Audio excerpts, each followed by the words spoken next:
Big breaking news చూస్తున్నాం. ధర్మస్థల 100 శవాల కథలో కొత్త కోణం వెలుగులోకి వచ్చింది. కొత్త కోణం ఏంటంటే ఎస్ఐ మంజునాథ గౌడ ఎవరైతే సిట్ విచారణలో ఉన్నాడో ఆ ఎస్ఐ మంజునాథ గౌడ ఎవరైతే ఫిర్యాదుదారుడు సాక్షి ఉన్నాడో హత్యలకు సాక్షిరని చెప్తున్నాడో అతన్ని హత్య చేస్తారని చంపేస్తానని బెదిరించినట్టుగా ఇప్పుడే అప్డేట్ వచ్చింది. అంతేకాదు ఈ ఫిర్యాదుదారుడిని మంజునాథ పరిధిలోనే ఉంటున్నాడు. ఎస్ఐ మంజునాథనే అతన్ని ప్రతిరోజు ఏదైతే తవ్వకాలు జరుపుతున్నారో తవ్వకాలు జరిపే ప్లేస్కి తీసుకొస్తున్నాడు మంజునాథ్ గౌడ. నిన్న బెల్తంగడి జైల్లో అతన్ని ఎవరైతే సాక్షి ఉన్నాడో సాక్షిని జైల్లోకి పంపించిన సమయంలో డోర్లు క్లోజ్ చేసి నిన్ను చంపేస్తా, ఈ కేసుని వాపస్ తీసుకో అని మంజునాథ గౌడ సిట్ ఎస్ఐ మంజునాథ గౌడ బెదిరింపులకు పాల్పడ్డట్టు సాక్షికి సంబంధించిన లాయర్లు సిట్కి ఫిర్యాదు చేశారు మెయిల్ ద్వారా. దీంతో ఒక్కసారిగా కథ ఊహించని మలుపు తిరిగినట్టయింది. మంజునాథ గౌడని మంజునాథ గౌడ ఎందుకు ఈ సాక్షిని బెదిరించాడు అనేది ఇప్పుడు అతిపెద్ద ప్రశ్నగా మారుతుంది. ఇదిలా ఉంటే ఈ హత్యల కేసులో ఈ సాక్షి ఒక్కడే కాదు, మరొక రిటైర్డ్ పోలీస్ ఆఫీసర్ హస్తం ఉన్నట్టుగా కూడా సాక్షి తన ఫిర్యాదులో పేర్కొన్నాడు. ఆ రిటైర్డ్ పోలీస్ ఆఫీసర్ని కూడా 9వ స్పాట్కి తీసుకొస్తారనే చర్చ జరుగుతోంది. 9వ స్పాట్ దగ్గర ఇప్పుడే తవ్వకాలు మొదలయ్యాయి. ప్రస్తుతం అక్కడ మా సుమన్ టీవీ ప్రతినిధి విజయ్, ప్రత్యేక ప్రతినిధి విజయ్ 9వ స్పాట్కి సంబంధించిన వివరాలతో మనతో లైవ్లో సిద్ధంగా ఉన్నాడు. విజయ్, కథ ఊహించని మలుపులు తిరుగుతోంది. ఎందుకు ఎస్ఐ మంజునాథ గౌడ ఈ సాక్షిని బెదిరించాడు? రెండో పాయింట్ వచ్చేసి ఇవాళ 9వ స్పాట్కి రెండో సాక్షిని కూడా తీసుకొస్తారనే చర్చ జరుగుతుంది. నిజమేనా? తిరుమల ప్రస్తుతం 9వ స్పాట్ లో తవ్వకాలు ప్రారంభమవుతున్నాయి. సరిగ్గా ఇప్పుడు సమయం 11:50 అంటే దాదాపుగా 12 గంటల సమయం అవుతుంది. మీకు ఇక్కడ ఉన్నటువంటి పరిస్థితులు ముందుగా లైవ్ లో చూపించే ప్రయత్నం చేస్తాను. ఆ తర్వాత ఫుల్ డీటెయిల్డ్ గా మీకు వివరించే ప్రయత్నం చేస్తాను. నేను ఇప్పుడు 9వ నెంబర్ స్పాట్ కు సంబంధించినటువంటి తవ్వకాలు ప్రారంభం కాబోతున్నాయి. ఫోరెన్సిక్ డిపార్ట్మెంట్ సంబంధించినటువంటి ఎక్స్పర్ట్స్ లోపలికి వెళ్తున్నారు. ఇప్పటికే ఎవరైతే కంప్లైంట్ ఉన్నాడో సాక్షిగా భావిస్తున్నటువంటి ఆ వ్యక్తిని లోపలికి తీసుకువెళ్లారు. ఆ వెంటనే వెనుకున్నటువంటి అధికారులందరూ కూడా లోపలికి వెళ్తున్నారు. అక్కడ చాలా స్పష్టంగా ఇప్పటి వరకు జరిగినటువంటి 8 స్పాట్స్ అన్ని కూడా నేత్రావతి నదికి ఒడ్డున ఉన్నటువంటి స్పాట్స్. కానీ ఇప్పటి నుంచి మరి కాసేపటి నుంచి జరగబోతున్నటువంటి తవ్వకాలన్నీ కూడా ఇది ధర్మస్థలకు వెళ్లేటువంటి రోడ్డుకి సరిగ్గా 2 కిలోమీటర్ల దూరంలో రోడ్డుకి పక్కనే ఉన్నటువంటి స్పాట్. కుర్చీల అధికారులు గంటల తరబడి అక్కడే వేచి చూడాలి కాబట్టి వాళ్ళ కోసం ప్రత్యేకంగా కొన్ని కుర్చీలు, పలుగులు, కొన్ని మిషనరీ ఎక్విప్మెంట్ తీసుకెళ్తున్నారు. జేసీబీ కూడా లోపలికి వెళ్తుంది. అటువైపు చూసినట్లయితే జేసీబీ కూడా సిద్ధంగా ఉంది. మొత్తం మీడియా అంతా కూడా నేషనల్ మీడియా, అలాగే కర్ణాటకకు సంబంధించినటువంటి మీడియా, సౌత్ ఇండియా మీడియా, మనం ఎక్స్క్లూజివ్ గా సుమన్ టీవీ ఇలా అందరం కూడా ఇక్కడికి చేరుకోవడం జరిగింది. నిన్న 4 రోజుల పాటు జరిపినటువంటి తవ్వకాలు అయితే ఇవాళ నుంచి మరి కాసేపట్లో జరపబోతున్నటువంటి తవ్వకాలు చాలా కీలకంగా మారుతాయి. తిరుమల మీకు ఇక్కడ ఆ రోడ్డు కూడా ఒకసారి లైవ్ లో చూపించే ప్రయత్నం చేస్తాను. ప్రజెంట్ ఇప్పుడు స్పాట్ తవ్వకాలు జరుగుతున్నటువంటి ప్రాంతం ఇక్కడ ఉంది. ప్రాంతం అంతా కూడా ఇక్కడ నుంచి ఇది రోడ్డుకి ఒకసారి మనం గమనించినట్లయితే రోడ్డుకి ఇటువైపు పోతున్నాయి. స్పష్టంగా వెహికల్స్ అన్ని కూడా పోతున్నటువంటి తవ్వకాలు జరుపుకుంటే మరోవైపు ట్రాఫిక్ కి ఇబ్బంది లేకుండా ఉండడం కోసం వెహికల్స్ అన్నిటిని కూడా మూవ్ చేస్తున్నారు. ఇక్కడికి వచ్చేటువంటి సందర్శకులు ఎవరైతే స్థానికులు ఉన్నారో వాళ్ళని కూడా ఇక్కడ నుంచి చేస్తున్నారు. జామ్ తవ్వకాలు స్టార్ట్ అవుతాయో లేదో అప్పటికే నిన్నటికి గత 4 రోజుల పరిస్థితి ఇవాళ పరిస్థితి. ఇది రోడ్డుకు దగ్గరగా ఉండడం, జనావాసాల మధ్యలోనే ఈ స్పాట్స్ అన్ని కూడా ఉండడంతో స్థానికులు కూడా పెద్ద సంఖ్యలో వస్తున్నారు. ఇకపోతే మరొక బిగ్ అప్డేట్ గా చెప్పాలి. ఎందుకంటే ఇప్పటి వరకు సిట్ దర్యాప్తు జరుగుతున్నటువంటి తీరంతా కూడా ప్రశాంతంగా ఏకపక్షంగా జరుగుతుంది అనేటువంటి వ్యవహారం మనం చూసాం. సిట్ లో ఉన్నటువంటి కొంతమంది అధికారులు కొంత పక్షపాతంగా వ్యవహరిస్తున్నారు. ఎవరైతే కంప్లైంట్ ఉన్నారో కంప్లైంటర్ ను కూడా బెదిరించారు. కేసుని వాపస్ తీసుకోవాలి, ఇప్పటికైనా అయిందేదో అయింది చాలు, ఇక మీదటైనా ఈ తవ్వకాలని నిలిపివేయండి అంటూ నీ ద్వారా సిట్ చెప్పాలి అనే విధంగా ఒక ఎస్ఐ సిట్ తో పాటు కాకుండా ఇక్కడికి వచ్చి తవ్వకాలు జరుపుతున్నటువంటి వ్యక్తుల్లో ఒక మెంబర్ గా ఉన్నటువంటి ఒక సబ్ ఇన్స్పెక్టర్ మంజునాథ గౌడ అనేటువంటి ఒక సబ్ ఇన్స్పెక్టర్ ఎక్కడైతే బెల్తంగడి సంబంధించినటువంటి సిట్ క్యాంప్ ఉంటుందో ఆ క్యాంప్ లో అక్కడ ఉంటున్నటువంటి ఎవరైతే కంప్లైంట్ ఉన్నారో కంప్లైంటర్ ని నిన్న సాయంత్రం బెదిరించినట్టుగా తెలుస్తుంది. సో ఇమ్మీడియట్ గా కేసు ని వాపస్ తీసుకోవాలి, వల్ల అనవసరమైన రాద్ద జరుగుతోంది, ధర్మస్థలం అంతా మొత్తం వివాదాస్పదంగా. నిన్ను జైలు నుంచి బయటకు పంపించేటువంటి నువ్వు పూర్తిగా నీ జీవితం అంతా కూడా జైల్లోనే గడపాల్సి వస్తుంది అనేటువంటి ఒక బెదిరింపులకి పాల్పడినట్టుగా తెలుస్తుంది. ఈ విషయాన్ని అయితే నేరుగా సిట్కి కొంతమంది ఎవరైతే ప్రత్యక్ష అడ్వకేట్స్ ఉన్నారో, ఎవరైతే బాధితులుగా చెప్తున్నటువంటి బాధితుల వైపు ఉన్నటువంటి అడ్వకేట్స్ గా ఉన్నారో వాళ్ళు నేరుగా సిట్ కి నిన్న సాయంత్రం మెయిల్ చేశారు. సో దీన్ని కూడా సిట్ పరిగణలోకి తీసుకుంది. ఎవరు సో మంజునాథ గౌడ ఏమని బెదిరించాడు, కంప్లైంట్ ని ఏమని అతను గట్టిగా హార్ష్ గా మాట్లాడారు. సో ఇవన్నీ కూడా పరిగణలోకి తీసుకొని ఇవాళ మంజునాథ గౌడను కూడా ఇన్వెస్టిగేషన్ చేసేటువంటి అవకాశం ఉంది. అతన్ని కూడా ప్రత్యేకంగా పిలిపించుకొని అతనితో కూడా మాట్లాడేటువంటి అవకాశం ఉంది. కొద్దిసేపటి కిందట మనం చూసాము, ఇవాళ అక్కడికి వెళ్ళినటువంటి బృందంలో ఎస్ఐ మంజునాథ గౌడ ఎక్కడా కనిపించట్లేదు. సో ప్రస్తుతానికి అతన్ని సిట్ అదుపులోకి తీసుకుందా, సో సిట్ విచారణలో భాగంగా అతన్ని ఇక్కడికి తీసుకురాలేదా, సో ఇక్కడ ఎస్ఐ మంజునాథ గౌడని ఎందుకు తీసుకురాలేదు అంటే దానికి ప్రత్యేక కారణం అతను కంప్లైంటర్ ని బెదిరించాడు అనేటువంటి ఒక మెయిల్ సిట్ కు దొరికింది. అదే విధంగా మరొక ట్విస్ట్ ఏంటంటే ఇప్పటి వరకు కూడా ఈ మొత్తం ఎపిసోడ్ లో ఇప్పటి వరకు ఉన్నటువంటి మొత్తం వ్యవహారంలో కేవలం ఒకే ఒక వ్యక్తి ప్రత్యక్ష సాక్షిగా, అలాగే ఒకే ఒక వ్యక్తి నిందితుడిగా తానే అప్రూవర్ గా మారిపోయి 100 శవాల్ని పూడ్చిపెట్టినటువంటి విషయాన్ని అతనే వెలుగులోకి తీసుకొచ్చాడు. అతనే నేరుగా పోలీస్ స్టేషన్ కి వెళ్లి పోలీసులకు కంప్లైంట్ చేశాడు. ఒక లెటర్ ను కూడా రాశాడు, ఒక కంప్లైంట్ కూడా ఇచ్చాడు. ఆ కంప్లైంట్ ని ఆధారంగా చేసుకొని ఇప్పుడు సిట్ ఒక పూర్తి స్థాయిలో దర్యాప్తు చేస్తుంది. ఏంటంటే తనతో పాటు మరొక వ్యక్తి కూడా ఈ శవాల్ని పాతి పెట్టడంలో నాకు సహకరించాడు. సో అందులో కూడా ఇతని భాగస్వామ్యం ఉంది. ఆ వ్యక్తి ఎవరో కాదు, ఒక రిటైర్డ్ పోలీస్ ఆఫీసర్ అని చాలా స్పష్టంగా కంప్లైంటర్ అక్కడ పోలీసులకు ఇచ్చినటువంటి లెటర్ లో చాలా స్పష్టంగా అర్థమవుతుంది. ఆ లెటర్ ని ఇప్పుడు మొత్తం డీటెయిల్ గా, అంటే ఇప్పటి వరకు కూడా జరిపినటువంటి తవ్వకాలన్నింటిలో కూడా 8 స్పాట్స్ లో తవ్వకాలు జరిగితే కేవలం 2 చోట్ల మాత్రమే. మొదటి స్పాట్ లో ఒక ఏటీఎం కార్డు, ఒక పాన్ కార్డు, అలాగే ఒక రెడ్ బ్లౌజ్ మాత్రమే దొరికింది. అది కూడా ఒక మహిళకు సంబంధించినటువంటి పాన్ కార్డు, మరో ఏటీఎం కార్డు అయితే ఒక మగ వ్యక్తికి సంబంధించినటువంటి ఏటీఎం కార్డు గా గుర్తించారు. ఇక వాళ్ళ వివరాలు బయటకు వచ్చేసాయి. ఆరో స్పాట్ లో కేవలం 2 మృతదేహాలకు సంబంధించినటువంటి అస్థి పంజరాలు దొరికాయి. అయితే ఇప్పటి వరకు కూడా పెద్ద స్థాయిలో అంటే 100ల సంఖ్యలో శవాల్ని పూడ్చిపెడితే కేవలం 2 మృతదేహాలకు సంబంధించినటువంటి ఎముకలు అస్థి పంజరాలు మాత్రమే దొరికాయి. ఏం జరుగుతుంది అనేది కూడా సిట్ ఇప్పుడు పూర్తి స్థాయిలో ఆలోచన చేసింది. సో మొదటి నుంచి కూడా వెనక్కి తీస్తున్నారు. అతను ఇచ్చినటువంటి లెటర్ గాని, అతను చేసినటువంటి కంప్లైంట్ అంతా కూడా పూర్తి స్థాయిలో పరిశీలన చేస్తున్నారు. అందులో భాగంగా ఒక రిటైర్డ్ పోలీస్ ఆఫీసర్ కూడా అతనికి సహకరించినట్టుగా ఈ 100 శవాలను పాతి పెట్టడంలో అతని ప్రమేయం కూడా ఉంది. మేమిద్దరం కలిసి ఈ శవాల్ని పూడ్చిపెట్టాము అనేటువంటి విషయాన్ని కూడా ఆ లెటర్ లో చాలా స్పష్టంగా అతను పొందుపరిచాడు. కాబట్టి ఆ రిటైర్డ్ పోలీస్ ఆఫీసర్ ను కూడా గుర్తించేటువంటి ప్రయత్నం అయితే ప్రస్తుతం సెట్ చేస్తుంది. గతంలో ఇక్కడ ఇటీవల పోలీస్ స్టేషన్ మాత్రమే ఇక్కడ ధర్మస్థలంలో ఏర్పాటు చేశారు. సో అంతకు ముందంతా కూడా బెల్తంగుడికి సంబంధించినటువంటి పోలీస్ స్టేషన్ పరిధిలోనే ఒక అవుట్ పోస్ట్ మాత్రమే ధర్మస్థలంలో ఉండేది. సో అంతకుముందు పోలీస్ స్టేషన్ లేదు. ఆ అవుట్ పోస్ట్ లో పనిచేసినటువంటి రిటైర్డ్ పోలీస్ అధికారులు ఎవరున్నారు, లేదంటే రిటైర్డ్ పోలీసు సిబ్బంది ఎవరున్నారు అనేటువంటి మొత్తం డేటా అంతా కూడా రికార్డ్స్ అన్నింటినీ కూడా వెరిఫై చేస్తుంది. సో ఇతను చెప్పినట్టుగా మాజీ పోలీసు అధికారి అంటున్నాడు కదా, అసలు ఆ వ్యక్తి ఎవరై ఉండొచ్చు. ఇతను చెప్పినటువంటి ఒకవేళ ఐడెంటిఫై చేసే ప్రక్రియ జరిగితే ఈ తవ్వకాలు జరిగిన ప్లేస్ కి ఆ 2వ సాక్షిని కూడా తీసుకొచ్చే అవకాశం ఉందా మళ్ళీ?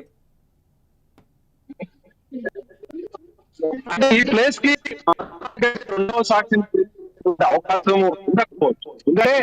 ఎందుకంటే చెప్పినటువంటి మాత్రమే ఐడెంటిఫై చేశారు. ఒకటి ఆలోచించింది చెప్పినటువంటి స్పాట్స్ ని గుర్తించడం, తర్వాత కూడా అక్కడ తవ్వకాలు జరపడం, తవ్వకాల్లో ముందుగా ఏదైనా అవశేషాలు అస్థిపంజరాలు దొరికిన తర్వాత అక్కడ ఉన్నటువంటి శాంపిల్స్ అన్నిటిని కూడా కలెక్ట్ చేసిన తర్వాత ఎఫ్ఎస్ఎల్ కి పంపించిన తర్వాత అప్పుడు ఇతను చెప్పినటువంటి మొత్తం అన్ని కారణాలను కూడా బయటకు తీస్తారు. అందులో భాగంగానే ఇప్పుడు ఎవరైతే రిటైర్డ్ పోలీస్ ఆఫీసర్ ఉన్నారో, లేదంటే అతను చెప్పినట్టుగా ఎవరైతే ఒక ఎస్ఐ బెదిరించాడో, వీళ్ళందరికి సంబంధించినటువంటి డీటెయిల్స్ అన్నిటి కూడా సెకండ్ పార్ట్ లో ఇన్వెస్టిగేషన్ చేసే అటువంటి అవకాశం ఉంది. ఎందుకంటే ఇవాళ జరిపేటువంటి తవ్వకాలన్నీ కూడా చాలా కీలకంగా మారబోతున్నాయి. ఎందుకంటే ఇది ప్రస్తుతం ఉన్నటువంటి లొకేషన్ అయితే, ఈ స్పాట్ అయితే రోడ్డుకి పక్కనే ఉంటుంది. పబ్లిక్ కి చాలా డిస్టర్బెన్స్ గా ఉంది. పబ్లిక్ ఒక పానిక్ సిచ్యువేషన్ లో ఉన్నారని చెప్పాలి ధర్మస్థలంలో. కొద్దిసేపటి కిందట ధర్మస్థలకు సంబంధించినటువంటి లోకల్స్ అందరూ కూడా ఇక్కడికి రావడం జరిగింది. కావాలని వాంటెడ్ గా ఎందుకు మా ప్రాంతాన్ని ఈ విధంగా మీరు ప్రతిష్టను దెబ్బతీసేటువంటి ప్రయత్నం చేస్తున్నారు. ఆ వ్యక్తి చేసిందంతా కూడా ఆ అపవాదు, అతను వేసినటువంటి అపవాదులు ఎవరు నమ్మవద్దు. ఇప్పటి వరకు దాదాపు 60-65% తవ్వకాలు పూర్తయితే ఎక్కడా కూడా పూర్తి స్థాయిలో పదుల సంఖ్యలో కనీసం అస్థిపంజరాలు కూడా దొరకలేదు. కాబట్టి ఇదంతా కూడా ట్రాష్ అనేటువంటి వాదనని ఇక్కడ ఉన్నటువంటి స్థానికులు చెప్పేటువంటి ప్రయత్నం చేశారు. అయితే ఇప్పుడున్నటువంటి ఈ స్పాట్స్ అన్నిటిని కూడా చాలా సాధ్యమైనంత త్వరగా ఈ స్పాట్స్ అన్నింటిలో కూడా తవ్వకాలు పూర్తి చేయాలనేది ఆలోచన చేస్తుంది. మరోవైపు అక్కడ సిట్ క్యాంప్, వెల్తాంగుడిలో ఉన్నటువంటి సిట్ క్యాంప్ లో ఎవరైతే బెదిరించినటువంటి బ్లాక్ మెయిల్ చేసినటువంటి ఎవరైతే వ్యక్తి ఉన్నారో ఆ వ్యక్తి ఎస్ఐ మంజునాథ గౌడను కూడా అదుపులోకి తీసుకున్నట్టుగా తెలుస్తుంది. అతన్ని కూడా విచారణ చేస్తున్నారు.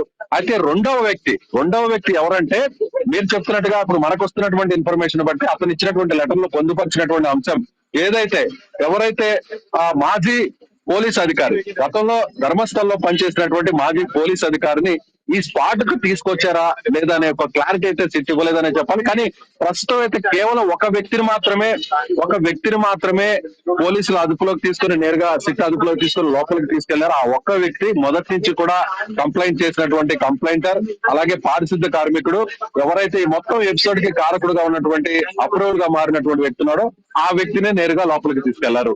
కానీ ఎస్ఐ మంజునాథ గౌడని మాత్రం ఇక్కడికి తీసుకురాలేదు. నిన్నటి వరకు కూడా అతను ఇక్కడ ఒక సిచ్యువేషన్ విజయ్, ఒక సిచ్యువేషన్ కనిపిస్తుంది. ఒకవేళ అతను జైల్లో ఉన్నా కూడా ఎవరైతే సాక్షి ఉన్నాడో ఆ సాక్షి ఎవరైతే ఉన్నాడో అతను జైల్లో ఉన్నా కూడా అతన్ని బెదిరింపులకు పాల్పడుతున్నారు. అతన్ని కేసు విత్డ్రా చేసుకోమని ఒత్తిడి చేస్తున్నారు, బెదిరిస్తున్నాడు. ఏకంగా పోలీసుల్లోనే ఒక వ్యక్తి ఒక ఎస్ఐ బెదిరించడం, ఇదంతా చూస్తుంటే అతనికి ప్రాణహాని ఉన్నట్టుగా లేదా? అక్కడ సెక్యూరిటీని పెంచలేదా ఇవాళ? ఎందుకంటే ఇన్ని రోజులు మౌనంగా ఉన్నటువంటి ఎవరైతే దీని వెనక ఉన్నటువంటి వ్యక్తులు, అంటే అందులో కొంత సపోర్ట్ చేస్తున్నటువంటి వ్యక్తులుగా భావిస్తున్నారు. సో నిన్న నేరుగా ఒక ఎస్ఐ ఇవాళ కోర్టు కూడా మీడియా పైన కొన్ని ఆంక్షలు ఎత్తేసింది విజయ్. ఇది ఒక మంచి పరిణామం చెప్పాలి. ఎందుకంటే జరుగుతున్నటువంటి వాస్తవాలన్నింటినీ కూడా పూర్తిగా బయట బాహ్య ప్రపంచానికి చూపించాలి. మీడియా అదే ప్రయత్నం చేస్తుంది. సో కోర్టు కూడా ఇప్పటి వరకు ఉన్నటువంటి ఆంక్షలను కూడా పూర్తి స్థాయిలో ఎత్తివేయడంతో ఇప్పుడు ఎవరైతే ఆరోపణలు ఎదుర్కొంటున్నటువంటి పాలక మండలి వ్యవహారం ఉందో వారికి సంబంధించి వారికి సపోర్ట్ చేస్తున్నటువంటి వ్యక్తులందరూ కూడా ఇప్పుడు ఒక్కొక్కరిగా చిక్కు గుర్తించేటువంటి ప్రయత్నం చేస్తుంది. సో దీని వెనక ఉన్నటువంటి వారందరినీ కూడా బయటకు తెచ్చేటువంటి ప్రయత్నం చేస్తుంది. నిన్నటి వరకు జరిపినటువంటి తవ్వకాల్లో పూర్తి స్థాయిలో అనుకున్న స్థాయిలో ఆధారాలు గాని అస్థిపంజరాలు గాని దొరకపోవడంతో ఇవాల్టి నుంచి జరపబోతున్నటువంటి తవ్వకాలు చాలా కీలకంగా మారబోతున్నాయి. ఎందుకంటే ఇటువైపు ఒకసారి మీకు తిరుమల లైవ్ లో చూపించే ప్రయత్నం చేస్తాను. ఇది పశ్చిమ కనుమల ప్రాంతం, చాలా దట్టమైనటువంటి అడవులు ఉంటాయి. సో ఇది ఆ సముద్ర తీర ప్రాంతానికి, సముద్ర మట్టానికి దాదాపుగా 300 అడుగుల ఎత్తులో ఉంటుంది ఈ ప్రాంతం. ఒక అడుగు లోపలికి వెళ్లితే కూడా ఈ ఫారెస్ట్ లో, ఇప్పుడు నేను మీకు చూపిస్తున్నటువంటి ఫారెస్ట్ ఒకసారి చూస్తే ఒక అడుగు లోపలికి వెళ్ళినా కూడా, ఒక 4 అడుగులు లోపలికి వెళ్ళినా కూడా లోపల ఏం జరుగుతుందో కూడా తెలియనటువంటి పరిస్థితి. ఎందుకంటే పూర్తిగా పచ్చదనంతో ఆ పొదల్లో నిండిపోయి ఉంటాయి. లోపల ఏ వ్యక్తి లోపల ఉన్నా కూడా ఎవరు కూడా కనిపించేటువంటి పరిస్థితి ఉండదు. ఇప్పుడు మనం చూసినటువంటి ఆ స్పాట్స్ అన్ని కూడా, నిన్న మీకు ఎక్స్ప్లెయిన్ చేసినటువంటి ఆ స్పాట్స్ అన్ని కూడా సేమ్ యాజ్ ఇట్ ఈస్ అలాంటి స్పాట్సే. కాబట్టి ఇక్కడ లోపల రాత్రి సమయంలో లేదంటే పగటి సమయంలో లోపలికి వేరే మార్గం గుండా వెళ్లి నిజంగానే పాతి పెట్టి ఉంటారేమో. 9వ ప్రాంతంలో 9వ లొకేషన్ లో చాలా పెద్ద ఎత్తున కూడా ఎక్కువ సంఖ్యలో కూడా మృతదేహాలని పాతి పెట్టారు అనేటువంటి అనధికారికంగా ఒక సమాచారం అయితే బయటకు వస్తుంది. సో స్థానికులు కూడా దాని గురించి డిస్కషన్ కూడా చేస్తున్నారు. సో 9వ స్పాట్ తవ్వకాలు ప్రారంభం కాకముందే సంబంధిత ఎవరైతే అధికారి ఎస్ఐ ఉన్నారో ఆయన వెంటనే బెదిరించడం, బ్లాక్ మెయిల్ చేయడం, ఇవన్నీ కూడా చూస్తే సో ఒక్కసారిగా అందరిలో కూడా ఒక ఉత్కంఠ పెరిగిపోయింది. ఎందుకంటే నిన్ననే ఎస్ఐ బెదిరించడానికి కారణం ఏంటి? సో నిన్న సాయంత్రమే కంప్లైంటర్ మీద ఒత్తిడి తీసుకొచ్చేటువంటి ప్రయత్నం ఎందుకు చేశారు అంటే, ఇవాల్టి నుంచి జరపబోతున్నటువంటి లొకేషన్ వేరు, ఇప్పటి వరకు తవ్వకాలు జరిపినటువంటి లొకేషన్ వేరు. కాబట్టి ఇక్కడ ఒక పెద్ద మిస్టరీ ఉండబోతుంది. ఆ మిస్టరీ కూడా బ్లాస్ట్ కాబోతుంది, మిస్టరీ కూడా ఓపెన్ కాకపోతుంది. సో పెద్ద సంఖ్యలో కూడా సిట్ కి ఒక కీలకమైనటువంటి ఆధారాలు లభించబోతున్నాయి. సో ఇప్పటి వరకు జరిపినటువంటి వ్యవహారంలో, ఇప్పటి వరకు జరిపినటువంటి ఆరోపణలు, ఇప్పటి వరకు చేసినటువంటి మొత్తం ఈ ఎంటైర్ ఎపిసోడ్ లో ఇవాళ జరగబోయేటువంటి డెవలప్మెంట్ చాలా కీలకంగా మారబోతుంది. ఇవాళ తవ్వకాల్లో దొరికేటువంటి ఆధారాలు చాలా కీలకంగా మారుతాయనేది అందరూ కూడా ఎదురు చూస్తున్నారు. ఎందుకంటే ఒకవేళ ఈ కూడా విజయ్ అక్కడ సాక్షి ఇచ్చిన ఆధారాల ప్రకారం కావచ్చు, లేకపోతే మిగతా పోలీసుల నుంచి అందుతున్న సోర్స్ ప్రకారం కావచ్చు, మొత్తం ఈ 9, 10, 10, 11, 12 ఈ స్పాట్లన్నీ ఎంత దూరంలో ఉన్నాయి? అది రోడ్డు వైపే ఉన్నాయా మొత్తం పూర్తిగా? ఇవాళ ఇవన్నీ తవ్వే అవకాశాలు ఉన్నాయా? తిరుమల మీకు అది లైవ్ లో ఒకసారి సో మన వ్యూవర్స్ కూడా దీన్ని ఫాలో అవుతున్నటువంటి వ్యూవర్స్ కూడా మీకు చూపించే ప్రయత్నం చేస్తాను. నెక్స్ట్ ఇక్కడ నేను నిల్చున్నటువంటి ప్లేస్ సో మనం చూడొచ్చు, ఇక్కడ నుంచే లోపలికి వెళ్ళారు. సో ఇక్కడ నుంచే కంప్లైంటర్ ని, సో ఫోరెన్సిక్ డిపార్ట్మెంట్ కావచ్చు, సిట్ ఆఫీసర్స్ అందరూ కూడా ఇక్కడ నుంచి వెళ్ళారు. అక్కడ ఒక గ్రీన్ కలర్ బోర్డు మీకు గమనించినట్టయితే కాస్త ముందుకు వెళ్ళి స్వచ్ఛ భారత్ స్వచ్ఛ ధర్మస్థల అని ఉంది. ఇక్కడ నుంచి ధర్మస్థల 2 కిలోమీటర్ల దూరం ఉంది అనేది ఆ గ్రీన్ కలర్ బోర్డు లో చాలా స్పష్టంగా అర్థమవుతుంది. అంటే ఇక్కడ నుంచి ధర్మస్థల దేవస్థానానికి 2 కిలోమీటర్లు ఉంది. ఇక్కడ నుంచి 9వ నంబర్ స్పాట్. సో ఇది వెళ్ళారు, ఇది ఎగ్జాక్ట్ గా 9వ నంబర్ లొకేషన్. ఇది ఒకసారి రోడ్డును కూడా కెమెరామెన్ లక్ష్మణ్ ఒకసారి చూపించే ప్రయత్నం చేయండి. ఇది రోడ్డు. సో అటువైపు చూసారుగా, అటు చూపించండి ఒకసారి. సో ఇది 9వ నంబర్ స్పాట్. మనకి శబ్దం కూడా వినిపిస్తున్నాయి, లోపల తవ్వకాలు జరుపుతున్నారు. ఈ జేసీబీఏ ఇక్కడ కనిపిస్తున్నటువంటి ఈ జేసీబీఏ మరి కాసేపట్లో లోపలికి వెళ్తుంది. మొదట 2 అడుగుల వరకు ఎవరైతే కూలీలు ఉన్నారో ఆ కూలీలు తవ్వకాలు జరుపుతారు. ఆ తర్వాత మరింత అక్కడ దొరికేటువంటి ఆధారాలను బట్టి జేసీబీని కూడా లోపలికి తీసుకెళ్లి అక్కడ తవ్వకాలు జరుపుతారు. తర్వాత 10వ నంబర్ స్పాట్ ఇక్కడి నుంచి మీరు చూస్తున్నదంతా కూడా లైవ్ లో చూస్తున్నారు. ఇదంతా కూడా 9వ నంబర్ స్పాట్. అదైతే 10వ నంబర్ స్పాట్. ఇది కేవలం కొన్ని అడుగుల దూరమే, కేవలం కొన్ని అడుగుల దూరమే. ఎస్. ఆ తర్వాత ఇక్కడి నుంచి చూసినట్లయితే ఇది 11వ నెంబర్ స్పాట్. సో ఇది 11వ నెంబర్ స్పాట్. సో ఇప్పుడు ఆ తర్వాత ఇక్కడికి వచ్చినట్లయితే ఇది 12వ నెంబర్ స్పాట్. సో తిరుమల చూసారుగా, కేవలం కొన్ని అడుగుల దూరంలో మాత్రమే 9, 10, 11, 12 ఈ 4 స్పాట్స్ ఉన్నాయి. కాబట్టి ఒకే కట్టని ఇక్కడ వరకు దాదాపుగా ఇక్కడ నుంచి ఒకసారి చూసినట్లయితే ఇది 12వ నెంబర్ స్పాట్. ఇక్కడ నుంచి చూసినట్లయితే ఆ ప్రాంతం వరకు ఒకసారి చూపించే ప్రయత్నం చేయండి. ఆ ప్రాంతం వరకు రోడ్డును ఒకసారి మీరు చూసినట్లయితే ఎగ్జాక్ట్ మన స్క్రీన్ పైన కనిపిస్తుంది. ఎస్, 100 నుంచి 150 అడుగులు, 100 నుంచి 150 అడుగుల దూరంలోనే ఈ 4 స్పాట్స్ ఉన్నాయి. సో 12వ నెంబర్ స్పాట్ అయితే నడుచుకొని లోపలికి వెళ్తే ఒక 6 అడుగుల దూరంలోనే ఆ స్పాట్ కనిపిస్తుంది. అంటే ఇంత ఓపెన్ గా ఇన్ని 10ల సంఖ్యలో ఇన్ని సవాళ్ళు పాతి పెట్టాడు అని అంటే దానికి కారణం నమ్మడానికి కూడా ఒక ఆస్కారం ఎందుకుందంటే లోపల దట్టమైనటువంటి అడవి. ఇక్కడ మీకు గ్రీన్ కలర్ మ్యాట్ ఉంది, గ్రీన్ కలర్ కట్టన్ ఉంది. సో దాని వెనక ఏముంది మీకు తెలియదు. కాబట్టి ఇదే విధంగా ఇటువైపు చూపించే ప్రయత్నం చేస్తాను. ఇదే విధంగా ఇటువైపు రోడ్డుకి ఇటువైపు చూడొచ్చు ఆ అడవి ఎంత దట్టంగా ఉందో మీకు చాలా స్పష్టంగా కనిపిస్తుంది. కాకపోతే మరొక కారణం కూడా ఉంది. తిరుమల రోడ్డుకి ఇటువైపు ఈజీగా ఫారెస్ట్ లోపలికి వెళ్ళొచ్చు, రోడ్డుకి అటువైపు వెళ్ళలేని పరిస్థితి. ఒకసారి కెమెరామెన్ మీకు ఆ విజువల్ కూడా చూపిస్తే, ఎందుకంటే చాలా ఎత్తులో ఉంది, ఎవరు కూడా ఫారెస్ట్ లోపలికి వెళ్ళేటువంటి ప్రయత్నం చేయలేరు. ఈ కట్టను దాటిన తర్వాత ఈ కట్టను ఒకసారి దాటిన తర్వాత ఇలా ఈజీగా లోపలికి వెళ్ళిపోవచ్చు. సో ఎవరైనా కూడా తీసుకొచ్చి ఒక వెహికల్ ఆపి ఆ వెహికల్ లో నుంచి నేరుగా లోపలికి తీసుకెళ్లొచ్చు. సో చూడొచ్చు, ఇలా ఒక మార్గం కూడా ఉంది. ఇలా ఈజీగా లోపలికి వెళ్ళేటువంటి ప్రయత్నం కూడా చేసేయచ్చు. సో ఇది రోడ్డుకి దగ్గరగా ఉన్నటువంటి ఫారెస్ట్, ఈజీగా లోపలికి వెళ్ళొచ్చు, లేదా వేరే మార్గం నుంచి లోపలికి తీసుకెళ్లి పాతి పెట్టడానికి కూడా ఛాన్సెస్ చాలా ఎక్కువ ఉన్నాయి. అందుకే అందరూ కూడా ఇవాళ జరుగుతున్నటువంటి తవ్వకాలు చాలా కీలకంగా మారబోతున్నాయి అనేటువంటి అందరూ కూడా ఆసక్తితో ఎదురు చూస్తున్నారు. సో ఇప్పటి వరకు ఒక స్పాట్ లో 9వ స్పాట్ లో కానీ నిజంగా ఆధారాలు బయటపడితే ఈ మిగిలిన 4 స్పాట్ లో కూడా చాలా పెద్ద మిస్టరీ ఉంది, చాలా పెద్ద ఆధారాలు దొరికే అవకాశం ఉంది. నిజంగా అదే గాని 100కు పైగా శవాలను పాతి పెట్టారు అనేది నిజమే గాని అయితే ఇవాళ జరిపేటువంటి తవ్వకాల్లో ఇవాళ దొరికేటువంటి ఎవిడెన్సెస్ చాలా కీలకంగా మారబోతున్నాయి. Tirumala right Vijay, thank you very much. మాకు అందుబాటులో ఉన్నది అక్కడి నుంచి చూద్దాం. 9వ స్పాట్లో ఇవాళ డెడ్ బాడీస్ దొరుకుతాయా, అస్థి పంజరాలు దొరుకుతాయి అనేది ఆసక్తికరంగా మారుతుంది. దానికంటే ముఖ్యమైన విషయం, అత్యంత ఆసక్తికరమైన విషయం, మంజునాథ, ఎస్ఐ మంజునాథ, సిట్ గ్రూప్లో ఉన్న ఎస్ఐ మంజునాథ, మీరు స్క్రీన్లో సుమన్ టీవీ స్క్రీన్లో బాక్స్లో చూస్తున్నారు. ఎస్ఐ మంజునాథ గౌడ ఇతనే ఇవాళ ఎవరైతే ప్రత్యక్ష సాక్షి, నేను శవాల్ని పాతి పెట్టానని పోలీసులకు ఫిర్యాదు చేశారో అతన్ని బెదిరించిన police officer SI Manjunatha Gowda. ఈ మంజునాథ గౌడని ఇవాళ సిట్ అదుపులోకి తీసుకుంది. నిన్న సాయంకాలం ఈ ప్రత్యక్ష సాక్షిని 8వ స్పాట్లో తవ్వకాలు జరిగిన తర్వాత బెల్తంగడ జైలుకి తీసుకువెళ్లే బాధ్యత ఈ మంజునాథ గౌడకు అప్పచెప్పారు. మంజునాథ గౌడ బెల్తంగడ జైల్లో అతన్ని కూర్చోబెట్టిన తర్వాత డోర్లు క్లోజ్ చేసి కేసు విత్డ్రా చేసుకుంటావా, లేకపోతే ఇందులోంచి బయటకు వెళ్ళలేవు, నువ్వు బయటపడలేవు, నీ అంతు చూడాల్సి వస్తుంది అని బెదిరించినట్టుగా విక్టిమ్కి తరఫున ఎవరైతే ఆ ప్రత్యక్ష సాక్షి ఉన్నాడో ప్రత్యక్ష సాక్షి తరఫున పనిచేస్తున్న లాయర్లు సిట్కి మెయిల్ చేశారు. ఆ మెయిల్కి సంబంధించిన వివరాలు కూడా బయటపెట్టారు, బహిర్గతం చేశారు. సిట్ అక్కడ జరుగుతున్న విచారణకు సంబంధించిన వివరాల్ని ఎప్పటికప్పుడు మీడియాకి తెలియజేసే ప్రయత్నం చేస్తోంది. సుమన్ టీవీ అక్కడ గ్రౌండ్ రిపోర్ట్లో ఉంది.